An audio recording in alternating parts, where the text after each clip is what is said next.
Jeffrey Fischer now, he's a retired US Air Force colonel and an international security expert. He's coming to us live from Vienna. Good to have you on the line, Jeffrey. Let's talk a little bit about the weaponry that Joe Biden has, it seems, somewhat reluctantly agreed to supply to Ukraine. Cluster bombs. A lot of people have got the kind of ethical issues with them. But first of all, I just want to know just how effective are they in combat? Well, first of all, thanks a lot for having me on. Combined effects munitions or cluster munitions are very effective in the battle space. That's why they were designed and created. They weren't just created out of a hodgepodge crazy idea. That they are for forces out in the open that are extremely effective. I think it's important for the viewers to understand that these weapons, cluster munitions, have been used since 2014 in the Ukrainian war, from the Crimea, Donbass, Luhansk, by both sides. Russia and Ukraine have been using them for quite a while. So this isn't some new weapon system that's actually going to come into the battle space. Yeah, and it's interesting because when we hear about the objections coming from some global leaders, you can kind of understand the thinking because they're considered to be basically something that could be an issue for future generations, those duds that don't explode. Is it slightly different though when you're talking about a country using them on their own territory? Because don't they have that right to use them, understanding the dangers that come with them? It's not like where you're endangering civilians in another nation that isn't your land. Does that change the circumstances slightly?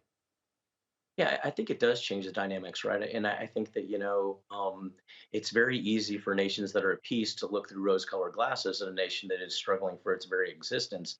Both, Russia and Ukraine are not signatories to that agreement. And I shared on Twitter, I shared out a map. The majority of land masses in the world, those nations have not signed on to the agreement, while many nations have. And if you just look at national numbers, right? Yeah, that's exactly the map I'm talking about, right? That there's a lot of nations, but the vast majority of space has not agreed to it, and it's because it's a very effective weapon.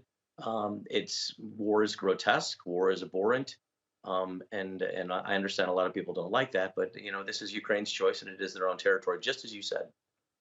It does raise the question, though, why is Ukraine having to request cluster bombs? And the answer I keep kind of getting is because they're not getting the weapons that they actually want. So why aren't they getting them?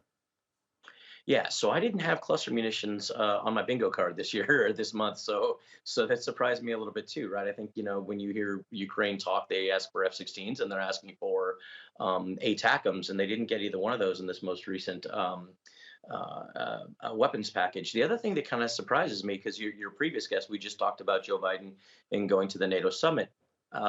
It's an interesting timing, right, for the Biden administration to bring forward a munition that's questionable to some of his own NATO allies, and then have to go confront them at a summit, when you're trying to present a global image that NATO is unified and together. You kind of force a lot of your NATO allies to kind of say, well, we're not really supportive of that weapon decision, which those who are counter to NATO, that gives them some talking points. Jeffrey, really appreciate you giving us some context on this and sharing your expertise. My guest is Jeffrey Fischer, retired US Air Force colonel.